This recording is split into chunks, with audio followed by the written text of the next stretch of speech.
Et nous sommes de retour à Francorchamps. Merci de votre fidélité. Les 24 heures se vivent sur Club RTL avec les équipes d'RTL Sport. Cela fait 2 heures que l'on roule maintenant.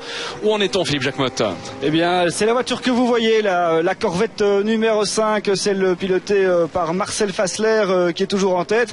On se rappelle, tout à l'heure, on avait vu cette voiture en grosse bagarre avec l'autre Corvette, la blanche, celle de Vincent Voss, d'Olivier Beretta et d'Oliver Gavin notamment, en plus Greg Franchi, on va pas l'oublier. Donc la voiture que vous voyez là est en tête. Derrière elle, deuxième position, c'est l'Aston Martin de Karl Wedlinger. Il est à 32 secondes. Troisième position pour Alessandro Perghidi sur une Maserati, une Maserati officielle, celle que pilote également Bertolini. Quatrième, c'est Olivier Beretta sur la Corvette d'ailleurs de Vincent Voss. Mais cette voiture est justement en train de ravitailler parce qu'on ravitaille quasiment à chaque heure. Et puis cinquième, on trouve Biaggi, ça c'est la voiture de Van de Poel. Sixième, Ramos, c'est l'autre Maserati Vitaphone, celle de Stéphane Lemray qui est avec nous. Et puis également septième position Berthe Longin. Mais là aussi la Corvette des Belges est dans les stands pour son deuxième ravitaillement. Alors si vous étiez avec nous lors du premier direct entre 4h moins le quart et 5h moins le quart, vous avez vu que la voiture d'Yves Lambert a connu des soucis. On l'a vu dans le bac à gravier. On va d'abord peut-être revenir sur justement ce qui s'est passé durant les 2 premières heures de course. Nous sommes là au départ. Oui, c'était l'attaque notamment de Gavin sur Fassler. Là, c'était les 4 voitures de tête qui avaient animé le début de course. La voiture de Peter Cox et Joss Menten qui était déjà rentrée après seulement 2 tours. Et la boulette. La petite boulette pour l'équipier de Stéphane Lemray. Voilà. Montanari. Et alors, Yves Lambert, vous êtes avec nous. Eh bien, votre voiture, qu'est-ce qui s'est passé exactement? Bien, en fait, Max Busnelli, qui était à ce moment-là sur la voiture, voulait doubler de GT3. Et apparemment, il y avait une voiture derrière qui a un peu sous-estimé la vitesse de la voiture de Busnelli, donc notre voiture, et qui s'est loupé au freinage, donc qui a foncé dans l'arrière de notre voiture, ce qui a projeté notre voiture dans le bac à gravier et puis dans le rail.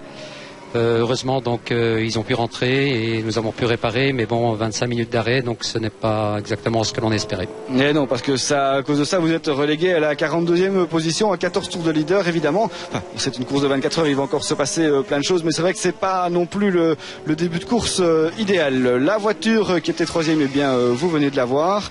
Et puis alors, nos Belges, Kumpen, Longin, Molekens, Bouvy, vous les voyez également. Et là, ça chauffe un petit peu avec la Maserati. Et là, il faut bien vous dire qu'après 2 heures de course, eh bien, on entame la valse des ravitaillements. Et ça, c'est la voiture de Babini et Davis, l'Aston Martin numéro 23 qui avait été endommagée fortement aux essais. Mais là, qu'il fait une course pas mal. Et là, eh bien, c'est un ravitaillement chez Stéphane Lemray notamment. Yves, quels étaient les dégâts sur votre voiture? Principalement, c'était des dégâts carrosserie. Donc, ils ont changé l'arrière de la voiture. Il y avait quelques petits éléments qui étaient pliés qui ont été changés également. Et ils ont changé le pare-choc avant de la voiture. Apparemment, les radiateurs, etc. Tout était en ordre. La géo ne devrait pas avoir bougé. Donc, pour l'instant, c'est Jamba qui est dans la voiture et ça a l'air de fonctionner. Alex Müller reprendra le relais, je crois, d'ici peut-être là maintenant. Et voilà, donc apparemment ça tourne là maintenant. La voiture, la première voiture du team vient de rentrer, on l'a vu. Et puis alors, tant qu'on voit la voiture numéro 28, une petite anecdote sur cette voiture, parce que vous avez vu, elle avait arrêté après 2 tours, et puis finalement elle est repartie. Elle s'est réarrêtée par la suite pour un problème de cardan, mais elle n'est pas rentrée dans la pit lane par l'entrée traditionnelle. Elle est rentrée du côté de la source, et comme elle avait dépassé son stand, eh bien ils ont remplacé le cardan dans le stand d'une autre équipe. Alors on ne sait pas très bien si c'est autorisé. On a posé la question, mais on n'a pas pu nous répondre pour l'instant. Donc une voiture qui est de toute façon assez mal au classement parce qu'elle s'est déjà arrêtée 2 fois. Mais donc pour Cox, Menten et Blekemolen, une course à rebondissement. Course à rebondissement alors que cette pluie que l'on avait tant redoutée ce matin, puisqu'il pleuvait sur Francorchamps, je peux vous dire qu'elle n'est absolument pas là. Ce serait même plutôt au contraire du grand soleil, alors que il y a une période particulièrement dangereuse et attendue. C'est c'est le début de soirée, l'entrée dans la nuit. On n'y est pas encore. En tout cas, ce qui est certain, c'est que ce n'est pas à ce moment-là que les pilotes les moins expérimentés prendront le volant. Si on prend l'exemple de la Gilet Vertigo, la 101 de Bas Lenders et Renault Cupen, c'est bien Sarah Bovy monte dans la voiture à l'heure actuelle, elle qui dispute ses premières 24 heures, qui est l'unique femme de cette épreuve et la plus jeune dans le même temps. Ouais, Fabrizio Golin aussi, il s'apprête à monter dans la voiture. Fabrizio Golin, c'est un des pilotes de cette voiture, cette Corvette qui est en tête pour l'instant avec 53 tours, 32 secondes d'avance. Voilà, rentrée dans la pit lane. Pit lane toujours un peu trop étroite, Yves? Oui, l'entrée de la pit lane est indiscutablement trop étroite. Il faut vraiment faire hyper attention, d'autant plus que nous avons beaucoup de choses à faire sur la voiture avant de pouvoir s'arrêter, tels les éclairages, les radios, les ceintures, etc. Et franchement, c'est quand même assez délicat. Voilà, ça ce sont les leaders qui ravitaillent, donc ils vont perdre leur première place provisoirement en attendant que Wedlinger ravitaille à son tour. Donc c'est difficile de vous faire un classement très précis pour l'instant. Alors vous voyez là, la voiture elle vient de traverser la pit lane Formule 1 et puis maintenant elle prend la pit lane Endurance et c'est à cet endroit-là que Jos Menten était rentré tout à l'heure, donc vous comprenez que c'était pas par là qu'il devait aller. Et pas de pénalité pour l'instant. Pas de pénalité pour l'instant. Et alors c'est très long, il y a 1 minute quasiment de pit lane plus le temps du ravitaillement. Donc au niveau stratégie, il est assez important d'essayer de ravitailler le moins possible. Si on peut gagner 1 ou 2 ravitaillements sur la durée des 24 heures, cela s'avérera prédominant pour la fin de la course. Oui, absolument, parce qu'en fait l'équipe ils font des calculs hyper précis justement pour essayer d'épargner un relais sur les 24 heures, parce qu'effectivement c'est très pénalisant. La moyenne c'est quoi? C'est 25 tours avec un plein, 4 pneus? 25-26 tours, oui. Ouais. Voilà, 24, 25, 26 tours. Et alors là, je me demande si c'est pas le deuxième arrêt pour votre voiture là. Non, ça c'est la voiture numéro 11. Ah, donc c'est la ils font 11, un changement de pilote maintenant. Et je suppose que c'est de Simone. Non. Oui, je crois que c'est Fabrizio de Simone. Donc c'est Alessandro Pierguetti qui sort. Tout se passe bien pour la voiture qui était en tête jusque-là. Voilà, alors elle va repartir normalement pas forcément très vite. Deuxième position. Ah, elle a mis du temps à repartir. Alors on ravitaille également sur la numéro 2. La voiture de Miguel Ramos et de Stéphane Lemray. Jusque-là, tout est normal. Et vous voyez, de nouveau, il y a un long trajet pour quitter cette pit lane et reprendre la piste en haut du raidillon. Et toujours le trafic terriblement impressionnant pour ces 24 heures. Oui, en fait, je crois que c'est Andrea Piccini qui a repris le volant sur la voiture et pas Fabrizio de Simone. Sur la voiture numéro 11. Voilà, et alors si on nous montre la voiture de Karl Wedlinger, eh bien c'est parce que en principe il devrait être en tête. Le classement que nous avons sous les yeux n'a pas été réactualisé, mais seulement avec mais voilà, mais il rentre aussi Wedlinger, donc voilà, tout va rentrer dans l'ordre. C'est Biaggi qui devrait prendre la tête, la voiture qu'il partage avec Eric Van de Poel. Et vous rentrez dans la pit lane avec justement Wendlinger, la 33. Ouais, Biaggi qui n'a pas encore effectué son deuxième arrêt. Ils en sont tous à leur deuxième arrêt en fait. Et dans les voitures de pointe, c'est normal, on est au 54e tour. Donc ça veut dire qu'il y en a quand même qui parviennent à faire quasiment 26 tours alors que d'autres n'en font que 24. Mais pour le moment on est toujours dans la marge de sécurité. Mais si on va au-delà de 27, alors là ça commence à devenir intéressant au niveau stratégique. Direction le stand de chez Jet Alliance. Voilà, et on ne dépasse pas les 60 km/h ici. Inutile de dire que c'est très long. On doit être un peu énervé là, hein, quand on fait une longue pit lane comme ça, Yves. Oui, le temps paraît long et puis tous les éclairages la nuit ennuient parce que les yeux s'habituent alors à des parties éclairées avant de replonger dans le noir. Et oui, c'est assez long. Alors moi je vais en profiter pour faire un petit point sur les Belges parce que comme tout le monde ravitaille pour l'instant, c'est difficile de vous faire un compte rendu très précis. Mais normalement on devrait trouver à la 19e position, une fois que tout le monde aura fait son tour de ravitaillement, Bas Lenders, 21e Penders, Lamotte, Cobers et Duval, François Duval sur une Porsche, 22e Meujens et Radermaker, 23e de Radiguez, 27e Chaillet et Neff. Je vous interromps, la gilet Vertigo qui est dans le bac. Bas Lenders. Non, c'est pas le casque de Bas Lenders, c'est le casque de Sarah Bovy, je pense. C'est un casque rose et noir. Tandis que Bas c'est un casque bleu, rouge et blanc. Alors normalement Bas devait faire le premier relais, Sarah devait faire le deuxième et Renaud Cupens devait faire le troisième. Si on a bien compris la stratégie de l'équipe Vertigo. C'est Sarah Bovy qui... Ce serait la fin de son relais et au lieu de le terminer au stand, elle le termine dans le bac à gravier. Et ça va pas faire plaisir. Parce qu'on lui avait bien dit, on lui avait dit gentiment, mais c'était prévu à 24 heures, t'as 18 ans, tu reçois ton permis de conduire vendredi, mais surtout ne fais pas de bêtises. Faut voir ce qui s'est passé. Attendons de voir si on a une image de voilà, l'incident. Et alors attention, parce que chez les vainqueurs potentiels, c'est le boss qui prend le volant, Michael Bartels, qui relaye Thomas Biaggi. Thomas Biaggi qui est le leader du championnat. Et puis après, ce sera au tour d'Eric Van de Poel. Et là, c'est Bartels, pilote, team manager à la fois, qui va s'occuper de sa voiture. Ils étaient troisième au moment de ravitailler. Depuis le précédent direct, Philippe, je suis allé me positionner au virage de la source et c'est la Corvette des Belges, notamment pilotée par Bert Longin, qui était véritablement la plus impressionnante. Il jetait sa voiture dans le virage, il gardait les freins très très tard, au contraire de beaucoup de voitures. C'était comparable aux Porsche les plus affûtés et les plus équilibrés. Vraiment un passage très impressionnant pour cette Corvette jaune, l'autre Corvette jaune. On s'attend à une course Corvette Maserati, Yves. Oui, c'est vrai, Corvette, Maserati et Aston, indiscutablement, sont les trois voitures qui peuvent revendiquer à la victoire pour ces 24 heures. En plus, l'équipage Kumpen, Longin, etc. sont un équipage hyper expérimenté sur Spa. Ils connaissent parfaitement Spa, ils connaissent parfaitement la voiture, sont d'excellents pilotes. Donc effectivement, ils ont énormément de chances de pouvoir revendiquer aux meilleures places. La Corvette blanche, celle notamment pilotée par Vincent Voss et Greg Franchi. Oui, reléguée à la 6e position maintenant.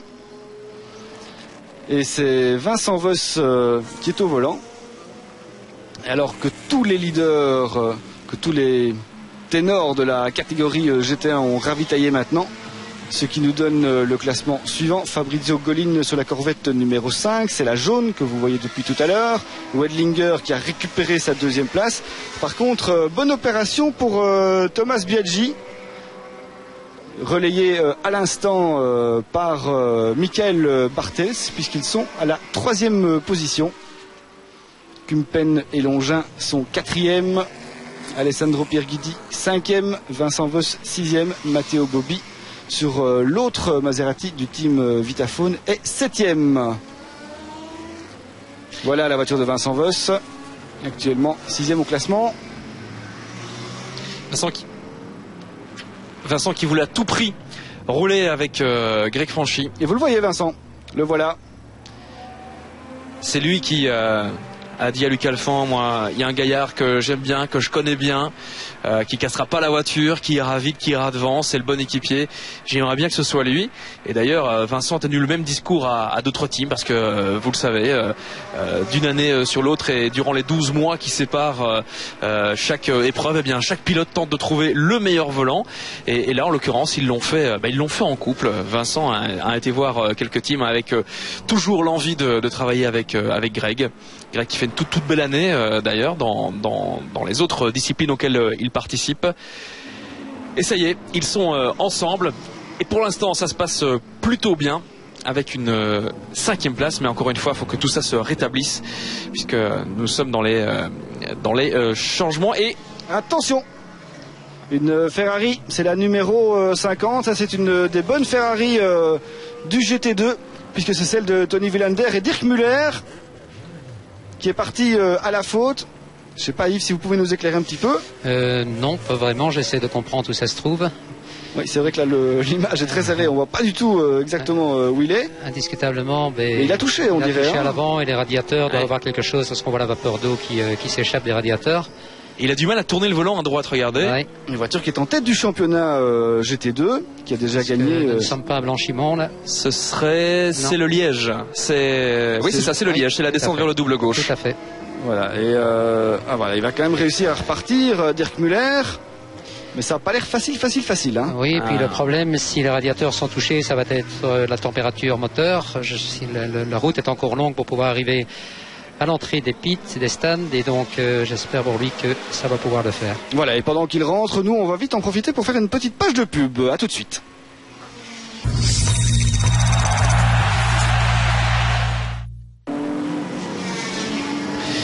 Retour à Francorchamps, 18h, passé de 16 minutes et regardez un retour vraiment difficile. Et laborieux pour Dirk Muller qui ne parvient pas à ramener sa voiture. Alors que là c'est l'autre voiture du team, celle de Bruni et Ortelli, qui trône en tête du classement GT2.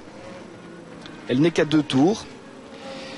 Savoir que les GT2 se font prendre un tour. Et attention, il y avait une sortie un petit peu large pour Manu Collard. J'ai l'impression que le pilote peut-être tenté d'abandonner là. Oui, j'espère pour lui qu'il va pouvoir rentrer, mais effectivement là il a l'air de jeter l'éponge. Oui, parce que la voiture n'a pas l'air de fonctionner du tout. Et voilà la voiture sœur sur laquelle reposent désormais tous les espoirs. Oui, avec des pilotes hyper expérimentés comme Stéphane évidemment et une voiture hyper compétitive aussi. Oui, ce sont des magnifiques pilotes, c'est un magnifique équipage. Voilà, ça c'est l'image qui fait mal évidemment quand on voit la voiture de son équipier qui est plantée comme ça.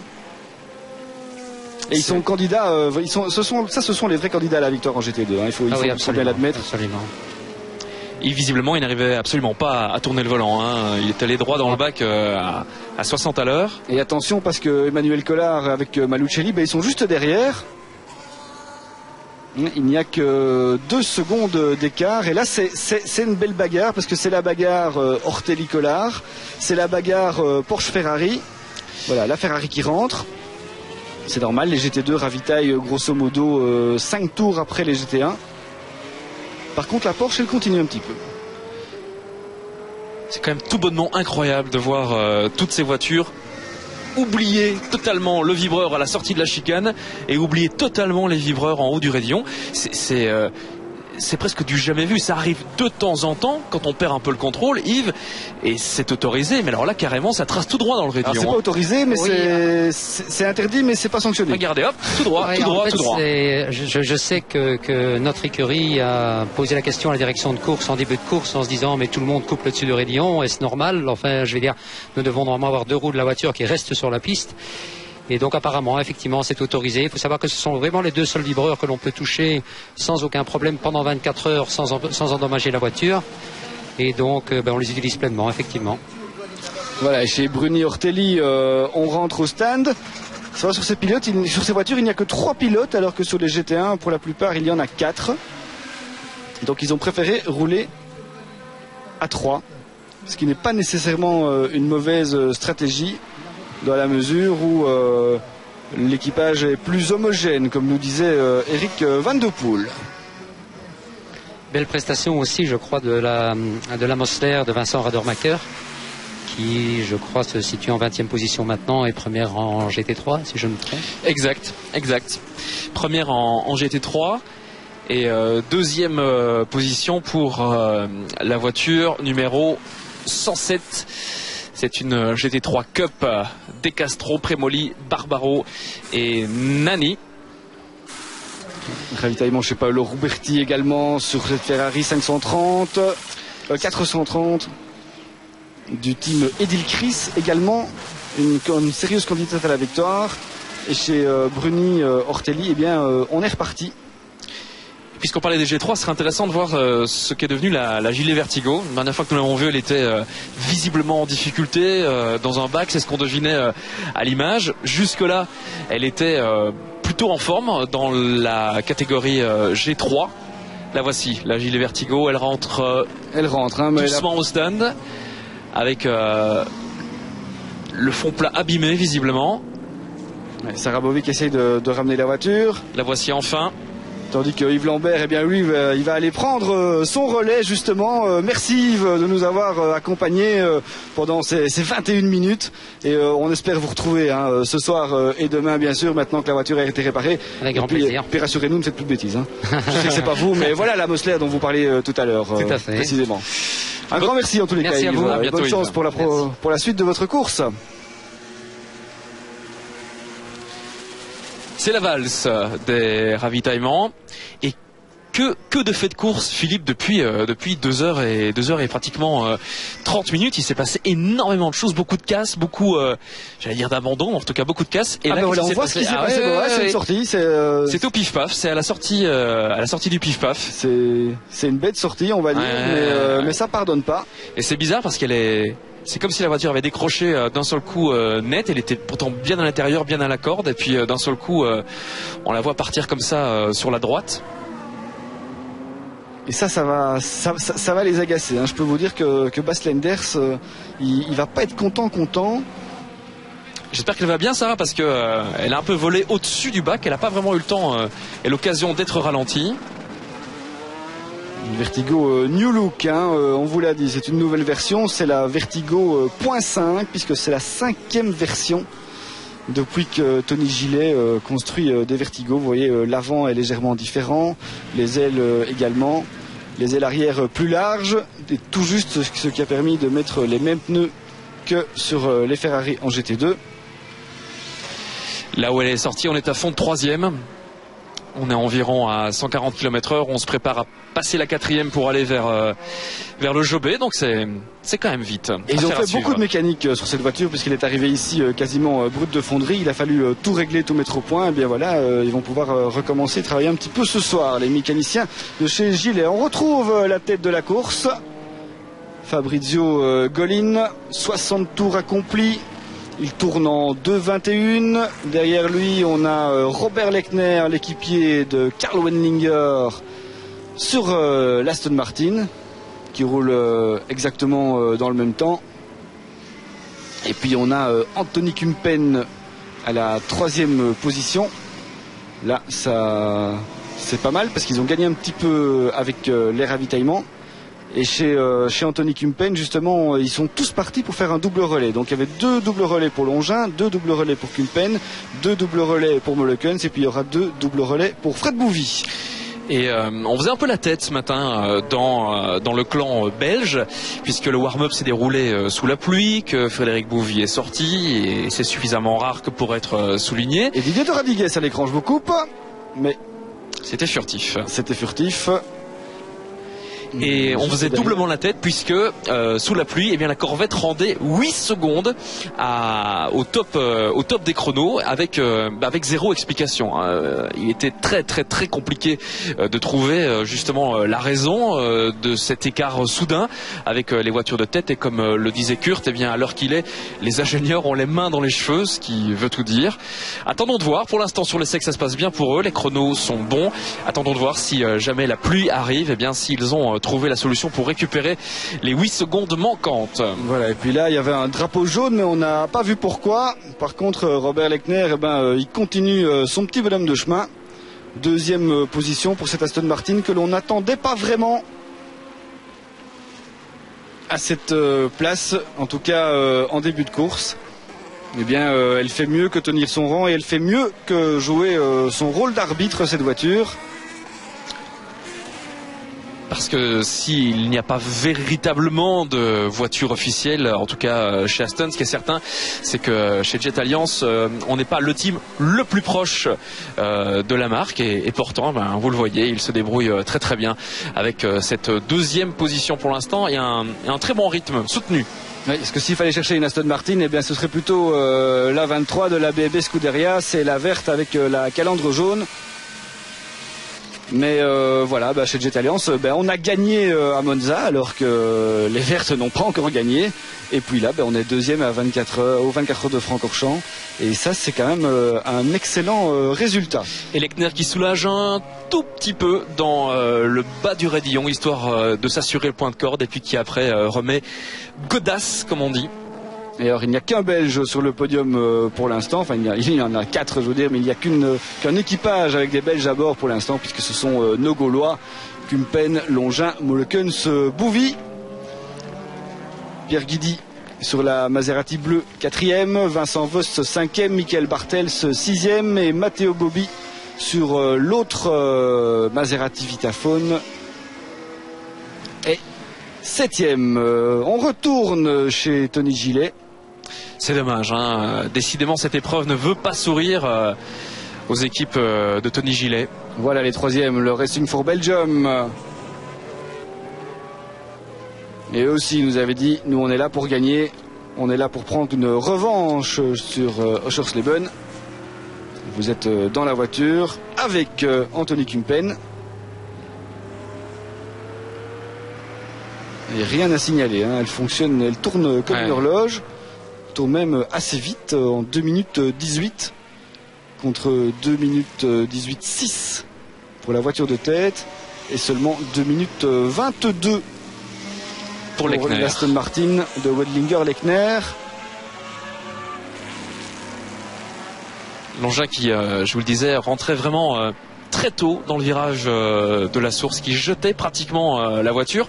On l'avait déjà vu à la télé tout à l'heure avec la caméra de face.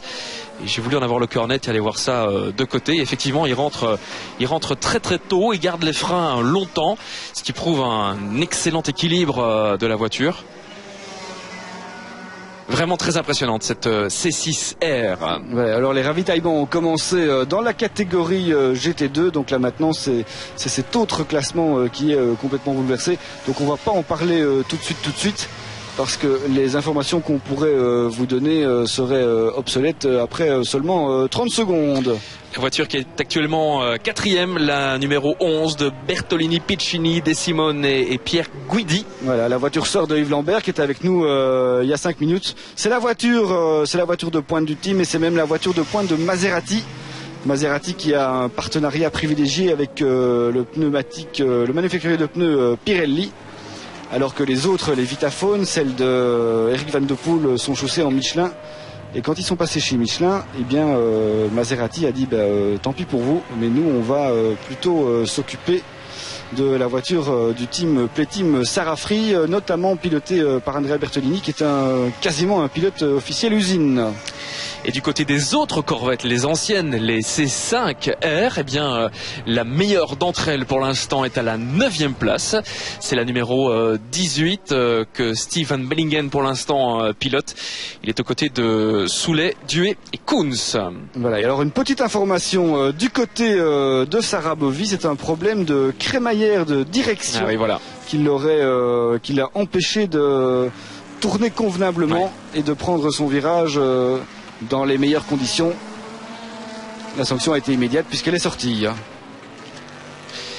On a vraiment vu qu'elle a quitté le point de corde d'un coup d'un seul. C'est mieux, c'est bien mieux bien sûr qu'une erreur de pilotage pour la jeune Sarah qui a énormément de pression ce week-end. Grosse pression médiatique déjà en amont depuis l'annonce de sa participation à la course. Allez, on suit Marc Duet, même si c'est pas lui qui est au volant. Avec une C5R qu'il faut tenir à l'œil. Elle mange moins les pneus, sa mécanique est largement éprouvée et c'est une vraie course d'attente. Allez, il va être temps de se quitter, Fabrice. Nous, on se retrouve à 20h pour notre prochain direct. Puisqu'on vous l'a dit ici sur Club RTL, eh bien, vous pouvez suivre ces 24 heures quasiment toutes les 2 heures. Puisqu'après 20h, eh bien, on aura encore un rendez-vous à 22h. Merci à toutes et tous d'être fidèles à ce rendez-vous des 24 heures. Et à tout à l'heure pour vous raconter la suite de cette folle épreuve.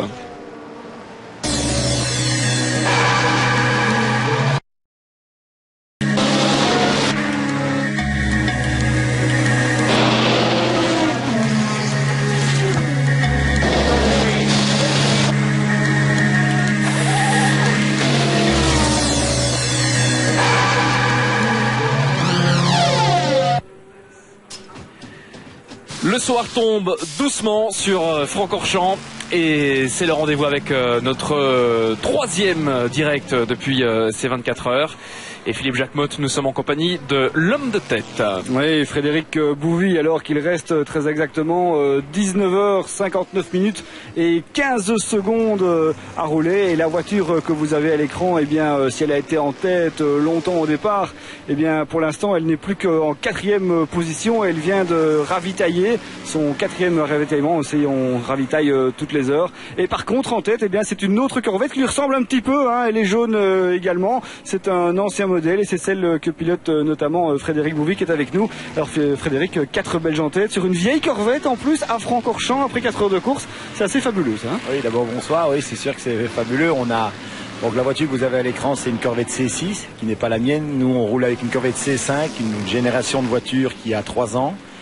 Et la voiture, la différence technique, je dirais que la C6 est une évolution de la C5. Elle a un moteur un peu plus performant, un aérodynamisme différent aussi. C'est une voiture qui, logiquement, devrait tourner une seconde au tour. Mais si on regarde les temps, depuis le début de la course, c'est pas le cas. C'est notre voiture on est devant.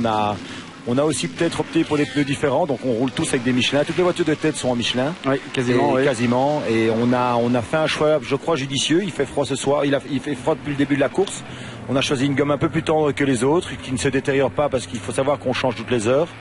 Et je crois que pour l'instant ça paye en tout cas. On est quand même, on est parti, on était 5e, 6e, puis lors des ravitaillements on a pu faire la différence. On a joué un petit coup de poker aussi lors d'un pescar.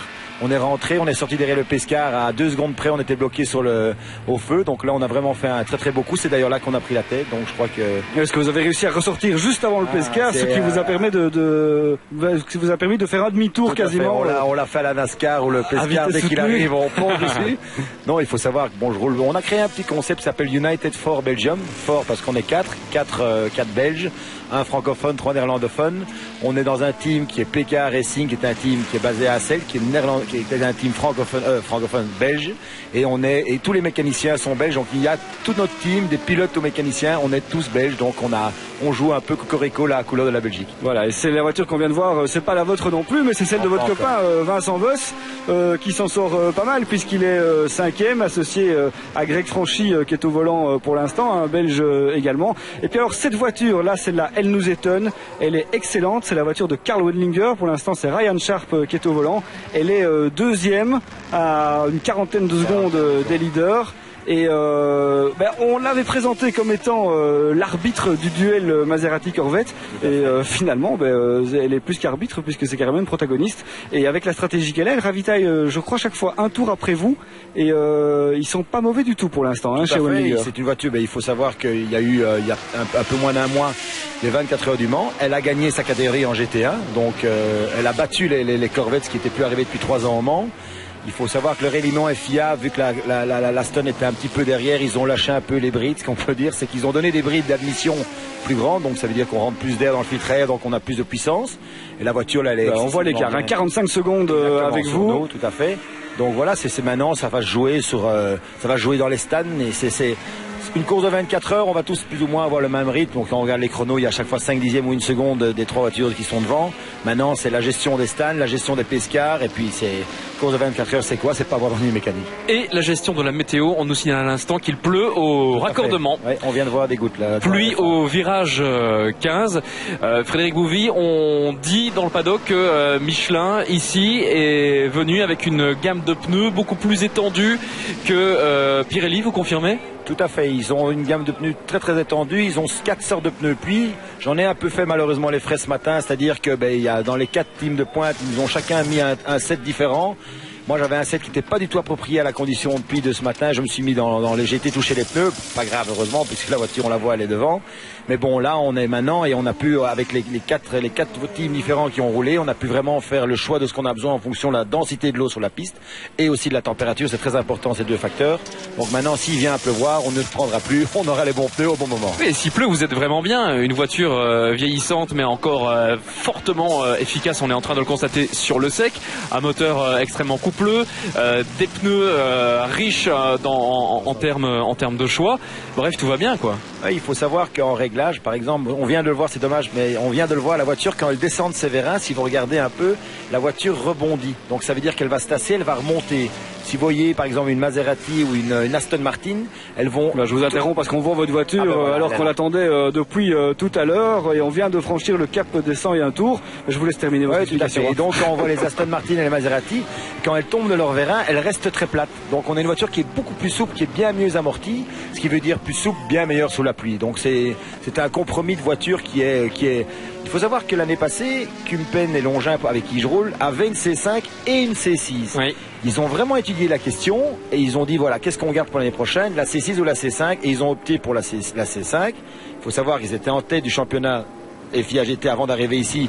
Il y a eu un problème de déclassement et malheureusement ils ont perdu leurs points, mais ils arrivaient ici en tête.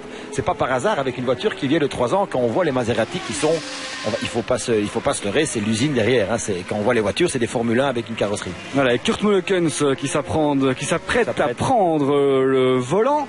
Et la voiture qu'on a vue tout à l'heure qui ravitaillait, c'était la voiture de Marc Duet. Tout à fait, avec Damien Koons qui montait à son volant. Voilà, qui est pour l'instant en 9e position. Et eux, ils sont repartis en slick. Hein, donc, oui, malheureusement, ils peuvent... Pour ce qui est de la pluie, pour l'instant, c'est pas encore, franchement... Vu que ça pleut pas, ils savent pas faire la différence. Oui, gestion du trafic. Ah, ça, c'est Monsieur Kumpen, ça, c'est le Big Chief. Très, très énervé lors de relais. Vous avez les responsables de chez Michelin qui viennent de Clermont-Ferrand, des Français, qui sont vraiment des gens qui sont de très bons conseils, qui nous donnent toujours le produit le plus ultra. Vraiment, c'est très gai avec des gens vraiment à ce niveau-là. Et Anthony qui va rentrer, mais à la limite, on se demande même s'il va pas rentrer un petit peu trop tôt, mais il n'a pas trop le choix, puisque le réservoir est vide, évidemment. Exactement, il faut pouvoir terminer son tour. À la limite, ça aurait peut-être été bien de repartir dans 4-5 tours pour voir si ça pluie. Parce qu'il y a un pneu, on a parlé des pneus chez Michelin, mais ils ont un pneu qui est quand même pas mal, c'est le pluie séchant. Oui, c'est une gomme, plus dure. Moi, j'opte plus pour un pneu séchant. C'est une gomme qui est beaucoup plus dure, dont la carcasse bouge beaucoup moins. Et quand il y a une grosse pluie, même sur un pneu séchant, on n'a qu'à le gonfler un peu plus. Il est un peu plus arrondi et il nous permet de tenir mieux sous la pluie. Et ce qui veut dire que si maintenant la pluie vient à sécher, le pneu pluie devrait se détériorer. Cette gomme-là nous permet de terminer au moins l'heure de relais. Tout à fait. Voilà. C'est vraiment, c'est tout des calculs. Ça permet de partir sous la pluie et de terminer sur le sec, sans abîmer le pneu et sans être ridicule non plus. C'est ça la grosse différence de genre de course, c'est la gestion dans les stands, comme j'expliquais, les ravitaillements, les pneus. Bon, maintenant on va rentrer. C'est possible dans 2 tours on rentre mettre des pneus pluie parce qu'il pleut, mais maintenant il doit repartir avec des cycles. Il peut pas. C'est pas les 2 petites gouttes qu'il y a eu qui font qu'on sorte avec des pluies. Voilà, Anthony qui rentre et c'est vrai que depuis le début du week-end, tous les teams nous disent au niveau stratégique ça va être la folie parce qu'on s'attend à avoir de la pluie intermittente. On ne sait pas si on doit partir en pluie, si on doit partir en sec, quel type de pneus on va mettre. Certaines écuries ont fait 2 stratégies, une pluie, une sèche. Donc on s'attend à un gros casse-tête du côté des ingénieurs et du côté des manufacturiers en tous les cas. Pour l'instant, ça a encore l'air d'aller. On a quand même pu faire 4h08 de course dans des conditions quasiment parfaites, même s'il n'a pas fait très très chaud, ce qui permet de mettre des pneus aussi plus tendres. Hein. C'est ce qu'on a opté, c'était un choix. Il faut savoir que quand une heure avant le début de la course, on doit aller chez Michelin et dire ce qu'on veut utiliser. Parce qu'il faut monter tous ces trains de gens, c'est pas fait en 5 minutes, donc on a opté pour ces trains, on est parti avec ça. Il faut aussi savoir que lors des qualifs, on reçoit 3 trains de pneus. Et qu'il est obligatoire avec un de ces 3 trains de prendre le départ. Donc ça veut dire qu'avec 2 trains, on va vraiment y aller et donner le maximum pour faire le meilleur temps. On va toujours utiliser le dernier train pour faire un temps qualif, mais de l'ordre de 3 tours. Et par après, la FIA vient chez nous et choisit un de ces 3 trains en disant voilà, vous prendrez le départ avec celle-là.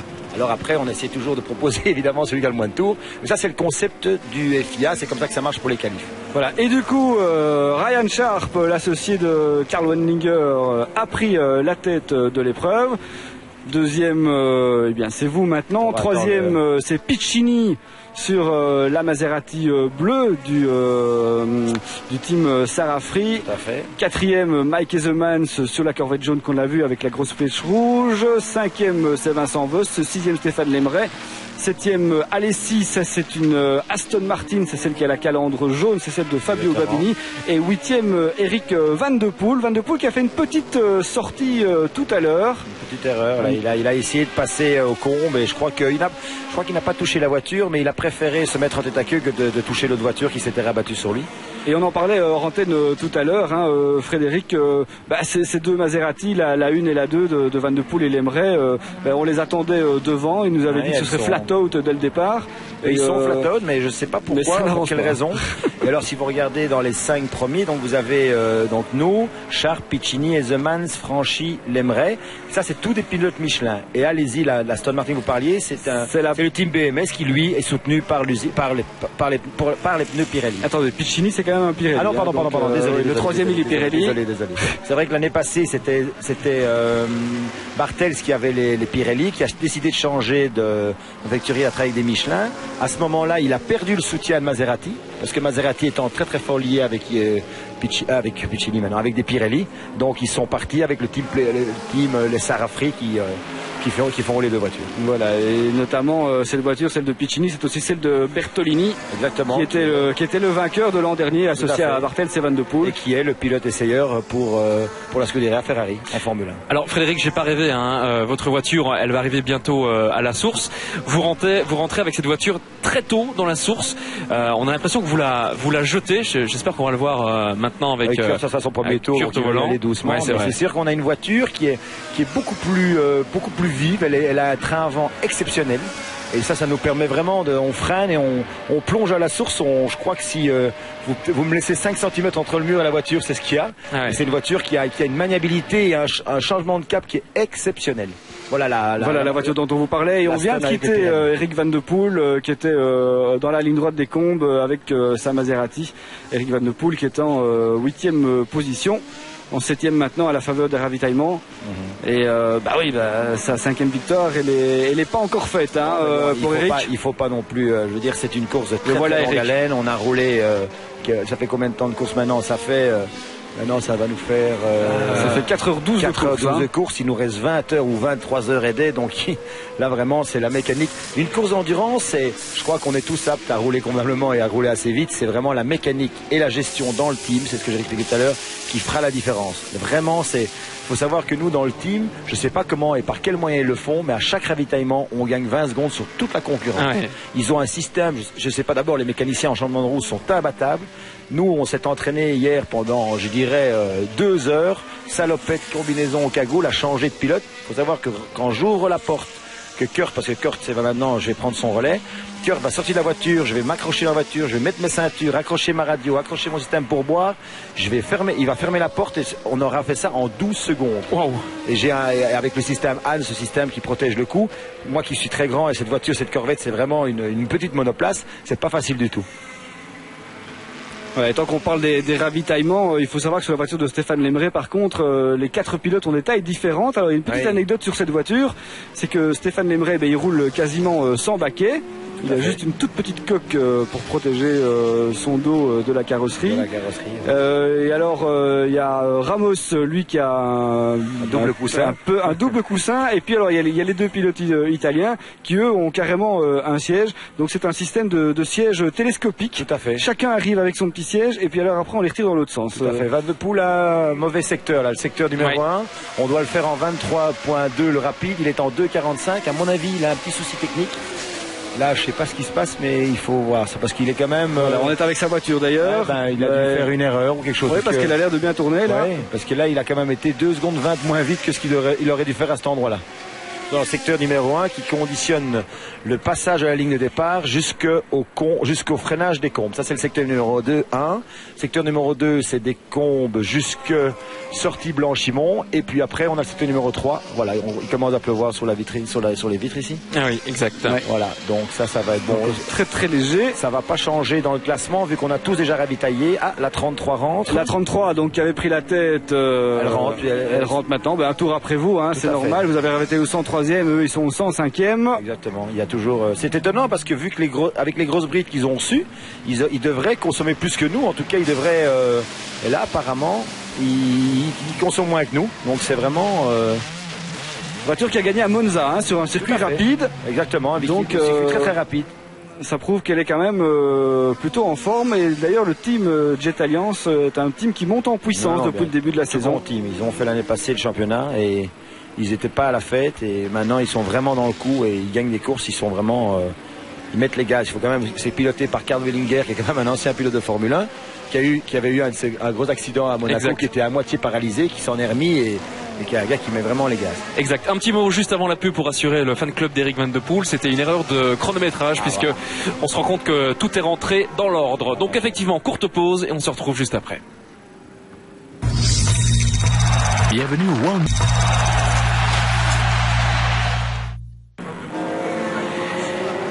Et la pluie, effectivement, fait son apparition sur Francorchamps, alors que Eric Van de Poel vient de céder le volant à son camarade de jeu.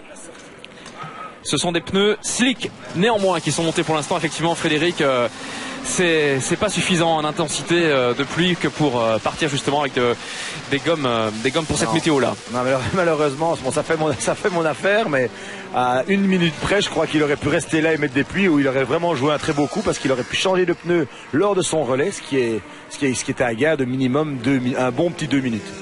Mais d'ailleurs, ici au-dessus des stands où on est, ça va ravitailler du côté des GT2. Ouais. Et là, ce sont des pneus sculptés qui sont préparés. Voilà, alors que Stéphane Lemray rentre également. Alors, ce serait peut-être sympa de suivre ce ravitaillement pour voir quel type de gomme ils vont monter. Qu'est-ce que les ingénieurs de chez Michelin ont choisi. Là, on a en caméra embarquée la voiture de Charles Lepau. Oui, c'est la voiture notamment de Didier de Radigues. Charles Lepau qui est parti en sucette tout à l'heure et qui a semé la frayeur dans le peloton. Il a fait une petite cabriole. Voilà, et il a failli envoyer 2 GT1 dans l'herbe. Greg Franchi d'ailleurs est passé dans l'herbe pour l'éviter. Et il a légèrement touché la voiture de Stéphane Lemray. Le moto, il a mis l'essuie-glace. Voilà, donc ça commence à pleuvoir. Ça commence à pleuvoir. Ça serait... la piste ne va pas être mouillée tout de suite encore. Voilà Stéphane. On voit le grand Stéphane à sortir. C'est vrai c'est un pilote qui est plus grand. Et alors vous voyez, donc lui il n'a rien. Et alors, comme je vous l'expliquais tout à l'heure, Miguel Ramos, lui, met un tout petit baquet. Et puis après, il y aura les pilotes italiens qui vont suivre et qui eux mettront un baquet de plus en plus grand. Les Italiens sont réputés pour pas être généralement très grands. Et Stéphane, lui, je crois qu'il fait 1m95. Je crois il est énorme. Il est énorme. Donc voilà. C'est très embêtant pour lui. Et c'est vrai que Matteo Bobbi, il est tout petit aussi. Ça, c'est un format de poche. Ouais, ils vont remettre les sticks. Ils vont remettre les sticks. Voilà. Ils peuvent pas faire autrement. Ils changent d'avis. Il pleut pas assez fort. Si jamais il venait à pas pleuvoir aussi fort, il ferait 2 tours, les pneus puis seraient foutus. Il devrait re-rentrer de toute façon pour mettre des nouveaux pneus parce que ça n'irait pas. Donc malheureusement, ils sont obligés. Mais c'est vraiment pas de la pluie, c'est pas très intense. C'est un petit grain de pluie. Un poil d'humidité, mais pour la piste, ça va pas changer grand-chose. Bienvenue à Francorchamps, quoi. Hein. Ouais, mais ça c'est habituel. Hein. Et c'est pas Wimbledon ici, on continue à jouer. On va pas nous mettre une tente sur le circuit pour continuer à voler. C'est pas les États-Unis non plus pour le comparatif sport auto. Voilà, on retrouve la voiture de Mike Hezemans qui est deuxième. Cette Corvette, ces Corvettes qui sont vraiment étonnantes. Non, mais il faut savoir que c'est des troncs d'arbres. C'est des voitures qui sont construites. C'est un gros. C'est un gros moteur américain, 5 litres 7. C'est vraiment des voitures avec des boîtes de Mac, des boîtes de camions. C'est des vraies boîtes de camions, des boîtes de camions de course, on va dire. Mais c'est des boîtes. Tout est surdimensionné dans ces voitures. Il faut savoir que c'est une voiture qui a été conçue uniquement pour gagner les 24 heures du Mans. Donc GM aux États-Unis a demandé à un team qui est Pratt Miller de faire rouler ses voitures au Mans. On dit voilà, on voudrait être fort en Europe. Il y a une course à gagner, c'est le Mans. Ils ont dépensé énormément d'argent. Ils ont fait des championnats américains en préparation des vainqueurs du Mans et ils ont fabriqué une voiture pour l'endurance. C'est-à-dire qu'on a 2 démarreurs, on a 2 batteries. Tout est doublé. On a 2 circuits électriques, on a 2 essuie-glaces et tout est doublé de manière à ce que s'il y en a un qui lâche, il y en a un autre qui soit là pour rouler, pour fonctionner. Et cette voiture l'année passée, je roulais sur une C6 comme on a à l'écran pour l'instant chez PSI. Et la voiture, on a cassé la boîte de vitesse, on a cassé la 4e vitesse. C'est une boîte séquentielle, donc on est obligé de passer par cette 4e pour mettre la 5e et la 6e. J'ai roulé comme ça pendant 4 heures, la boîte n'a jamais cassé. Faites ça avec une Aston Martin, une Maserati, une voiture un peu plus légère, c'est pulvérisé et on la met sur le côté. C'est des voitures qui, à part la mettre contre le mur, c'est très très rare qu'elles abandonnent. Ouais. On va en profiter pour faire un petit point sur les Belges, puisque on est avec vous, vous êtes le leader des Belges. On vous a parlé de Stéphane Lemray, on vous a parlé de Van de Poel, signalé la 9e position de Marc Duet, tout à fait. La 19e de Vincent Radermaeker, la 21e de Laurent Neff, la 23e de Didier de Radigues, 26e 7e pour Kellner, Skerkov, Grèche et Lefort. Yves Lambert qui était avec nous tantôt est remonté à la 28e position. Et puis alors encore un petit mot quand même pour Sarah Bovy, Bas Lenders et Renaud Clupens. Eux ils sont 43e et toujours au stand après la sortie de Sarah. Et là ça se complique un petit peu pour la Gilet. Et alors un petit mot sur la voiture qui est 26e, dont c'est lequel Kellner, Skerkov. C'est ma voiture que j'utilise en Belcar. Ah, oui. C'est ma Porsche GT3 que je roule chez Rudy Penders, donc je suis dans un team qui s'appelle Pro Speed et j'utilise ma voiture pour les 24 heures. Alors, petit appel de phare pour Kurt Mollekens qui vous fait un peu de place parce que là c'était avec une GT3, c'était une Viper de chez Patrick Chaillet Racing.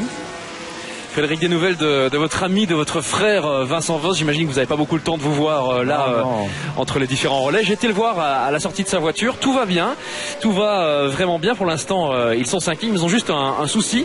Contrairement à votre voiture, lui avec sa C6, ils ont un problème de motricité. L'arrière a du mal à passer la puissance, ce qui va les handicaper doublement avec la pluie. Hein. Il faut savoir que si jamais ils ont ce problème-là, il faudrait...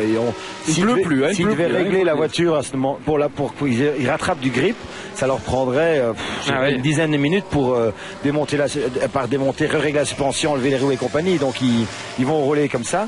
Je crois qu'ils ont aussi un autre problème, c'est que l'airco ne fonctionne plus, si j'ai bien compris. Et dans la voiture, il ferait chaud, puisqu'il n'est pas le cas de la note. Nous, on n'a même pas d'airco. Mais si vous voyez sur les vitres, on a une vitre latérale, là, côté pilote, on a un carreau. Par contre, de l'autre côté, on n'a pas, la voiture est à l'écran pour l'instant. De l'autre côté, on n'a pas de vitre. Donc, on a un filet qui est à l'intérieur au centre de la voiture, ce que le règlement nous autorise à faire. Ce qui permet de vraiment avoir une température qui serait de l'ordre de 50 degrés à la place de 70, voire 80 degrés. C'est très, très chaud. Ouais, vous êtes avec Karl Wendlinger au volant et vous voyez, sur le tableau de bord, les rapports engagés. Ça, ce sont des images qu'on voit pas toujours. C'est très amusant et on voit le contour aussi. Hein, oui, bien sûr. La ligne noire sur le côté gauche là. On voit que c'est Karl qui roule puisqu'il a le petit logo Red Bull sur sa manche. Et alors vous avez, si on arrive jusque là, on va voir qu'ils mettent la première dans le bus stop et à la source, ce qui est vraiment pour une course d'endurance. Pour moi, c'est pas un truc que je ferais parce que c'est vraiment c'est dur pour la boîte. C'est dur pour la boîte parce que la première est un rapport qui est beaucoup plus court et qui est très très dur à rentrer, donc on force sur la boîte pour la mettre. Mais c'est comme ça qu'il roule apparemment. J'ai regardé les images tout à l'heure et je me suis rendu compte de ça. Et donc, mais bon, ils ont un moteur qui est beaucoup plus pointilleux que nous. Nous, je parlais de mon gros tronc d'arbre qui est un gros V8. Il faut savoir que quand je sors de la source, on sort en deuxième vitesse. Voilà, c'est là qu'il passe en premier. Là, il a dû mettre la première et il remettra la première à la source d'ici 100 mètres. Et notre voiture, nous, tellement le moteur a du couple, on entend les coups de piston qui vraiment fait et on redémarre. C'est très impressionnant. Au début, on a toujours tendance à tirer dans le moteur pour sortir sa puissance et la puissance est entre 1000 tours minute et 4500 tours minute et on change à 5000. C'est vraiment le gros moteur américain. Voilà, dépassement sur un attardé sans aucune difficulté pour Karl Wendlinger qui tourne pas mal. Hein. Il roule en 2,17. Ça, c'est quand même assez en piste pour l'instant. Mais ils sont partis, vous êtes tous partis très vite. Hein, tout à fait. Parce on s'amusait à faire un petit calcul tout à l'heure. Vous avez fait 589 tours l'an dernier. Et là, vous êtes quasiment dans une moyenne de 600 tours pour l'instant. Là, on est déjà plus vite. Il faut savoir que lorsqu'on soit un nouveau train de pneus, donc quand on rentre au stand, changement de pilote, changement de train de pneus, le pneu va donner son pic. Qu'est-ce qu'un pic dans un pneu? Ça veut dire on va faire un tour pour le déglacer, parce qu'au début, ce pneu n'a pas roulé. Et là, pendant un tour, voire un tour et demi, il va donner son côté le plus tendre. Donc c'est à ce moment-là qu'on fait vraiment le meilleur tour. Là, Karl, il vient de sortir des stands, donc il a un pneu qui est tout frais. Et ça va durer pendant 2-3 tours. Et là, c'est le leader du GT2 Collard qui rentre, Marc Lieb, associé à Malucelli et Emmanuel Collard. Les Porsche qui se sont bien ressaisis parce que tout à l'heure c'était quand même les Ferrari qui avaient fait la course en tête. En tout cas vers 18h après 2 heures de course, les Ferrari s'étaient pointés en tête. Il y a eu un incident avec Dirk Müller qui est sorti assez violemment de la piste. Là, c'est vrai, avec la Ferrari. Là c'est Emmanuel Collard qui prend le volant. Pilote plus qu'expérimenté, plus que rapide. Il faut savoir que j'ai gagné les 24 heures de Spa en 99 avec lui, avec Anthony Beltoise. Donc c'est un pilote qui est vraiment qui est pilote officiel pour Porsche, pour Pescarolo au Mans, pour Peugeot à l'époque. C'est le pilote et maintenant il a un contrat avec Porsche. Donc il est Chrysler aussi à un moment. Exactement. Ça c'est vraiment la voiture, c'est la voiture officielle chez Porsche qui soutiennent un team. Il faut savoir que pour Porsche, ils ne sont pas là impliqués directement. Ils s'impliquent toujours dans un team et ils donnent un soutien technique. Et donc mais on ne verra pas dans le genre de course Porsche usine qui débarque avec une voiture toute blanche et juste écrit Porsche dessus. Ils donnent un moyen technique et surtout d'assistance et de développement à un team qui est en l'occurrence ce team-là BMS. Et c'est interdit en FIA GT, tout ça sur les teams d'usine. Et alors c'est intéressant parce qu'on a quand même 2 Porsche en tête devant la première Ferrari qui est celle de Rui Aguache, qui partage avec Stéphane Ortelli. Bon, ils sont tous dans le même tour et ils sont relativement proches les uns des autres. Mais là, c'est un beau mano à mano que nous offre cette catégorie GT2. Qui est toujours excessivement disputée. Oui, en championnat aussi d'ailleurs. Ouais, même si les Ferrari ont tout gagné pour l'instant. Et c'est vrai qu'ici à Francorchamps, une Porsche bien conduite, à l'endurance. Elle a gagné la hein. deuxième année du GT. Il faut savoir que c'était une Porsche en 2003 qui a gagné avec entre autres Emmanuel Collard, Dumas et Ortelli. Sous la pluie, il a plu. Je me souviens, c'était la première fois qu'une Corvette C5 à l'époque, celle du Patrick de C2 Slack Racing, roulait. J'ai pu rouler sur cette voiture et il a plu pendant 12 heures. Mais 12 heures, le déluge, pas une petite pluie comme on peut avoir. C'était l'horreur. Et les Porsche, il faut savoir que c'est des voitures qui sont moins rapides. Je dirais on va dire 5-6 secondes au tour, mais comme ils utilisent des pneus moins larges que les nôtres, ils ont moins de problème d'aquaplaning que nous, et sur la pluie, ils sont aussi performants, vu que c'est des moteurs qui sont quand même, ils ont 495 voire 500 chevaux, nous on passe 600-620 chevaux, ils consomment moins, ils font des relais d'1h20, 1h25, quand nous on fait des relais d'1h, 1h05, la différence sous la pluie, c'est avéré, le chrono a une petite seconde de différence, ils ont gagné comme ça. Ouais, et des pneus très renforcés également pour les Porsche à l'arrière, parce que ce sont des pneus qui travaillent beaucoup. Bien sûr. Parce qu'avec tout le poids du moteur sur l'arrière, les pneus encaissent un maximum. Il faut savoir qu'une Porsche est une voiture qui est bizarrement conçue, c'est que le moteur se trouve derrière le porte-à-faux arrière, ça veut dire derrière l'axe arrière où se trouvent les roues. Donc tout le poids d'une Porsche, elle est vraiment mise derrière. Au tout début des Porsche en compétition, ils laissaient les teams laissaient la roue de secours à l'avant pour mettre du poids. Et une Porsche, quand on fait les qualifs, on va mettre 100 litres maximum d'essence et on va mettre 60 ou 80 ou entre 60 et 80 litres pour donner du poids et du train avant. C'est le plus gros problème de la Porsche, c'est son train avant. Voilà, vous avez vu le classement réactualisé à la faveur des ravitaillements. C'est donc une Porsche, une Ferrari et puis encore une Porsche. Tout à fait. Et tout ce petit monde se tient dans moins d'un tour. Ouais, tout à fait. Ils sont tous là. Frédéric Bouvy, il y a 2 C5R qui sont engagés. Il y a la vôtre et celle c'est ça, de Koons Duet sous les Van Mellingen. Et pourtant, les chronos sont pas franchement comparables. Comment on peut expliquer une telle différence de performance? Les voitures, je crois qu'elles sont identiques. La nôtre serait peut-être un petit peu mieux, je sais pas développée, mais pas non plus mieux entretenue, mais ils vont dans la petite finesse. Eux participent au championnat FIA, qui est quand même presque, on va dire, le championnat du monde d'endurance. Donc ils sont en perpétuelle bagarre contre les Maserati officiels et tout. Donc ils sont toujours à se développer. Il faut savoir que quand on fait de la compétition, au plus grand niveau vous faites, au plus vous allez vous améliorer. Donc là, ils sont toujours au niveau championnat du monde. Puis aussi, ce qui se passe, c'est chez eux, dans leur team, ils font des doubles relais avec un seul train de pneus. Ah oui. Nous, on fait des doubles relais, mais chaque fois, on met à chaque heure un nouveau train de pneus, ce qui est une grosse différence. Ce qui pour moi est plus ou moins 2 secondes au tour lors du second relais. Voilà, et on a vu le travail d'Emmanuel Collard, hein, comme si vous étiez assis à côté de lui. C'est assez impressionnant comme image. On avait la même avec Vincent Voss tout à l'heure. Tout à fait, par Greg Franchi, qui est un de mes coéquipiers, avec qui j'ai gagné les 12 heures de Spa, puisque j'ai gagné les 12 heures de Spa pour Renault avec Greg Franchi et Vincent Voss. Voilà, et Vincent Voss qui conduit cette voiture blanche également, avec Gavin et Beretta, qui eux sont les pilotes officiels Corvette. Tout à fait, ils ont alignés par Luc Alphand, l'ancien skieur. Exactement, le team, le GM a prêté, on va dire, ces 2 pilotes officiels avec un soutien technique. Ils ont envoyé par avion, je crois, un moteur d'usine. Ils ont envoyé 2-3 ingénieurs qui sont là, avec l'ingénieur de piste, avec un ou 2 mécaniciens pour vraiment donner un gros coup de main à ce team. Voilà, et Greg Franchi, il est passé sans problème, c'est normal. Un rapide petit point sur le classement. La Corvette de nos Belges pilotée par Kurt Molekens. 2 Hesemann, c'est une autre Corvette jaune également. 3 Karl Wedlinger.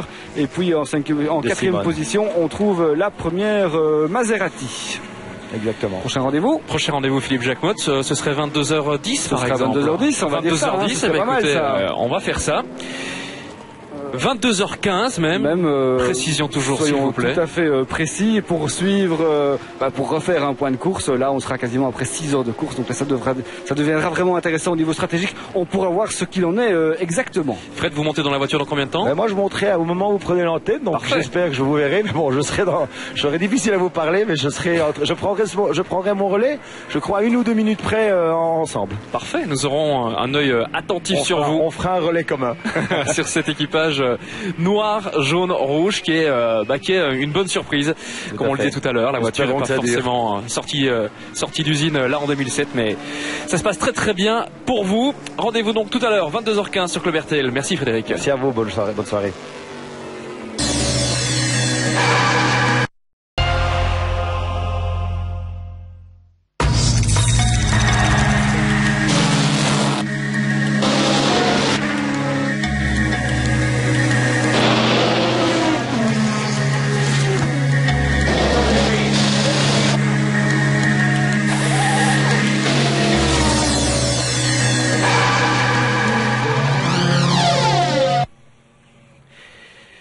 Bonsoir à tous, vous vivez les totales 24 heures de Spa en direct sur Club RTL durant tout le week-end. C'est notre 4e rendez-vous pour aujourd'hui, samedi.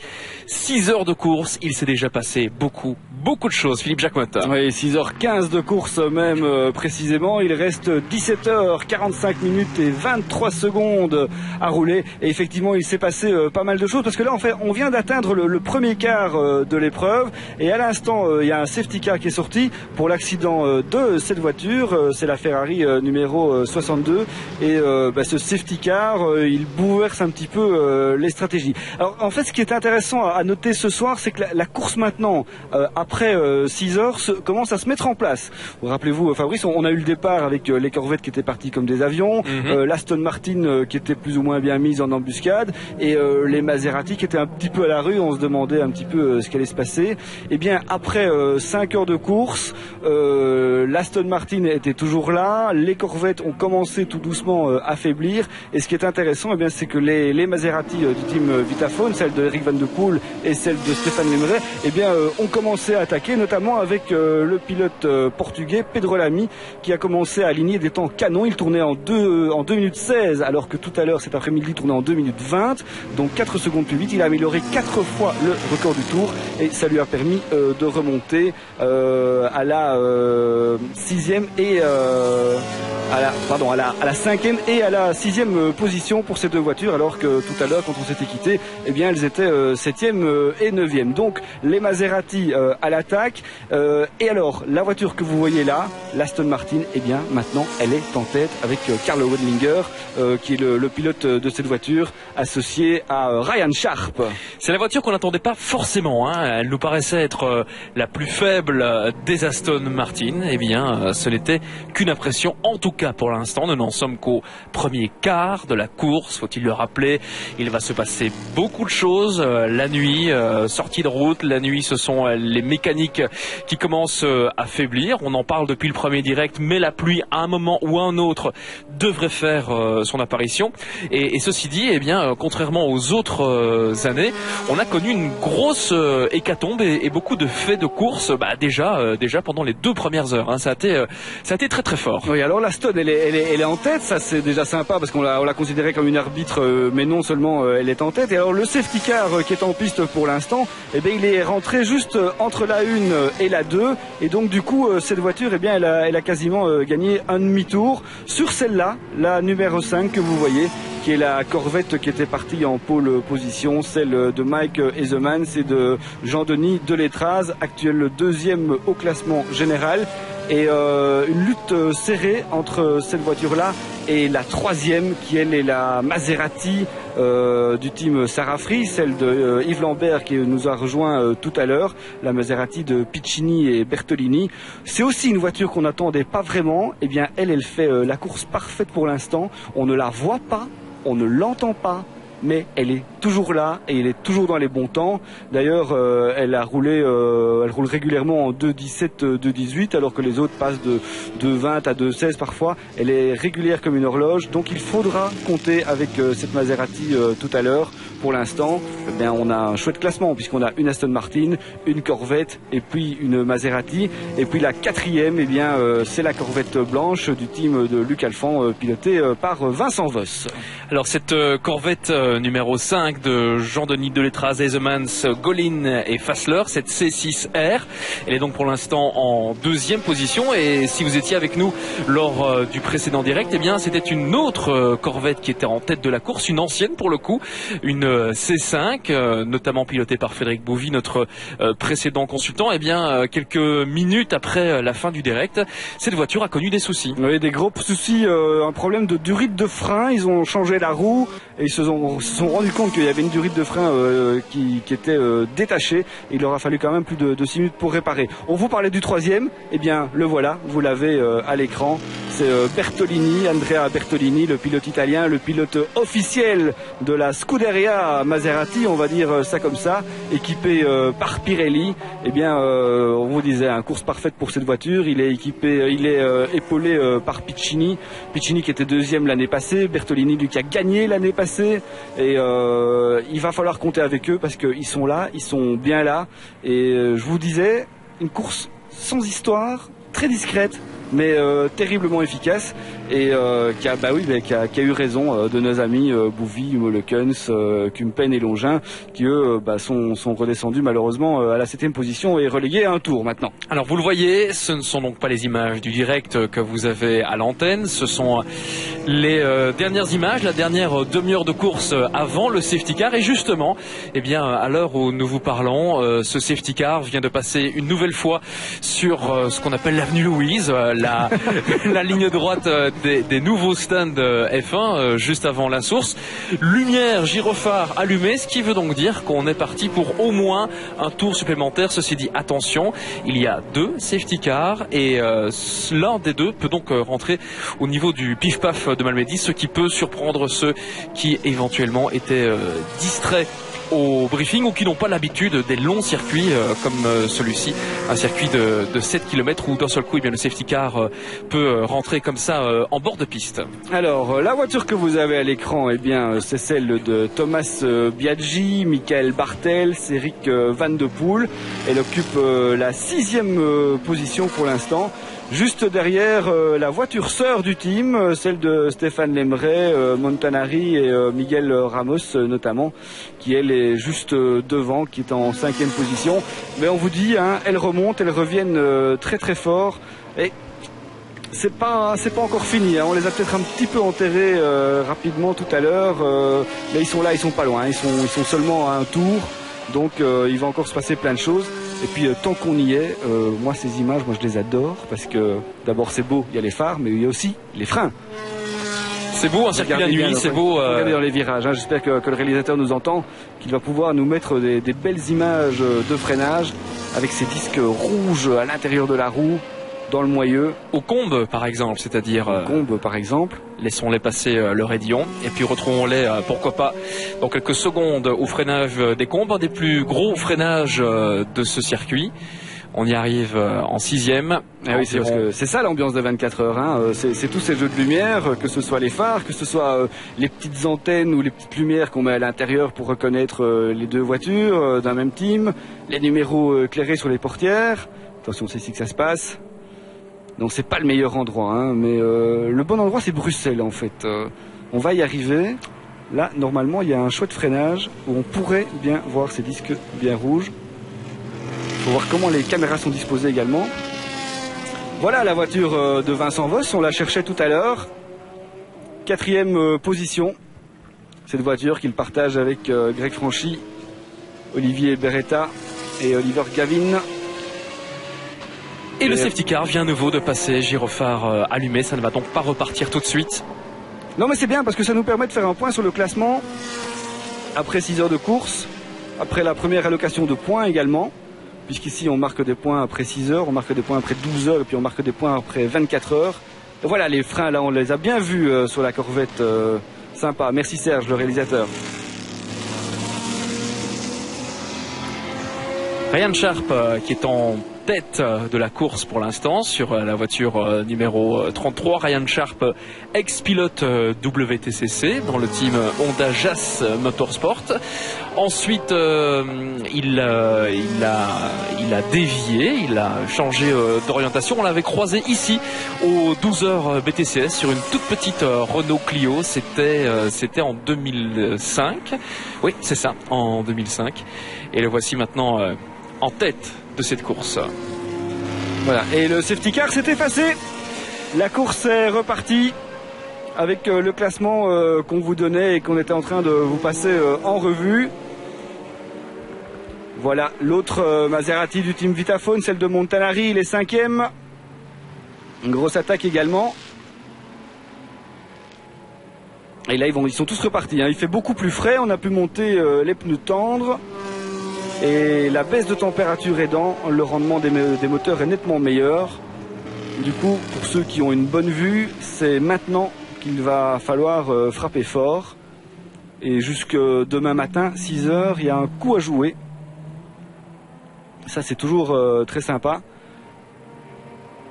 À noter également, si Bouvy est 7e, que Monfardini, l'équipier de Fabio Babini, sur l'autre Aston Martin du team BMS Scuderia Italia, est 8e. Ils sont à 2 tours. Et puis Marc Duet, qui termine le premier classement des GT1 et 9e. Et puis le 10e pour terminer le top 10. Eh bien, c'est déjà une GT2.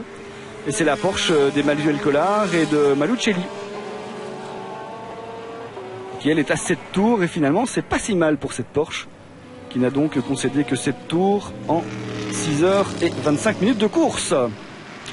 Ce sera intéressant d'observer à la fois la résistance des équipages, la résistance de la mécanique et puis surtout, je dirais, les cerveaux des team managers, parce que ce genre de course, ça se gagne à l'expérience aussi du côté de la gestion des ravitaillements, de la gestion de la course tout court. Philippe vous en parlait tout à l'heure. C'est vrai que durant les 4-5 premières heures et même pendant les essais quelque part, on n'avait pas beaucoup vu les Maserati vraiment aux avant-plans. Eh bien, c'est probablement qu'elles avaient un ordre de marche précis et que, sauf événement incroyable, eh bien, ces Maserati allaient suivre cet ordre de marche quoi qu'il arrive, en tenant compte de plusieurs paramètres, comme par exemple la température de la piste, très fraîche évidemment durant cette nuit de fin juillet dans les Ardennes, ce qui peut évidemment aider ces lourdes Maserati. Et on vient de voir le tronc d'arbre de Frédéric Bouvy, hein. Il nous en parlait tout à l'heure. On vient de suivre un demi-tour avec cette Corvette, rétrogradée à la 7e position malheureusement pour elle, pour nos Belges, Racing for Belgium. Et là, eh bien, retour en tête avec Ryan Sharp, 152 tours à son actif pour l'instant, qui est devant Jean-Denis Delétraz et devant Bertolini pour le top 3. Et ce qui veut dire que pour l'instant, eh bien malheureusement, il n'y a plus de Belges sur le podium. Ça nous inquiète un petit peu quand même, hein. Ça c'est dommage. Oui, ça c'est dommage parce qu'on avait tout, hein. On a 2 Belges dans les bonnes Maserati, on a des Belges dans toutes les bonnes Corvettes.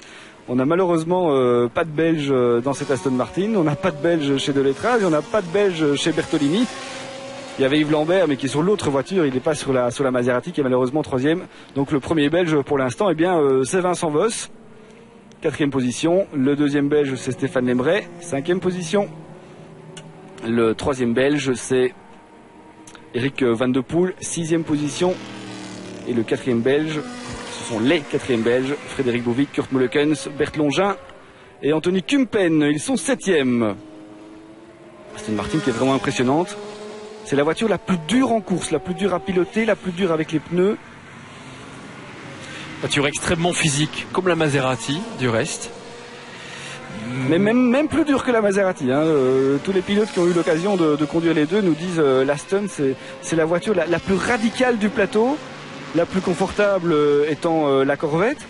La Lamborghini est quasiment aussi confortable que la Corvette, mais elles sont plus là. Mais ça, c'était prévu. Et pourtant, c'est avec la voiture la plus dure que pour l'instant, Ryan Sharp et Karl Wendlinger, avec Robert Lechner, mènent la course. La voiture de la pole position à l'image. Oui, celle qui chasse pour l'instant. La numéro 5. On tourne en 2,24 alors que la voiture de tête roule en 2,25. Bertolini roule en 2,19 sur la Maserati. Gavin, l'équipier de Vincent Voss, roule en 2,19 également. Et Montanari Biaggi roule en 2,23, 2,26. Ça, c'est pas très rapide, mais on vient de se relancer, hein. Et tout ça sera très intéressant à suivre cette nuit et surtout à voir le résultat demain matin. Effectivement, nous vous donnons rendez-vous dès demain sur Club RTL à 10h15. 10h15, absolument. Oui. 10h15 pour faire le point. 10h45 si vous préférez, ça me va aussi, 10h45. Oui, c'est vrai, on avait mal noté en fait. 10h45 pour le résumé de la nuit et pour faire le point à quelques 5 heures de la fin de cette course. Voilà, course animé, on vous l'a dit, hein, par Ryan Sharp sur l'Aston Martin, Delétraz sur une Corvette et puis Bertolini sur une Maserati, un duel à 3 pour la victoire. Voilà, on verra demain matin ce que ça donne. Bonne soirée à tous, bonne nuit à tous. Bonne nuit à tous, bonne soirée aux ingénieurs, bon courage aux pilotes, au team, bon calcul messieurs et bonne nuit à toutes et tous, à bientôt.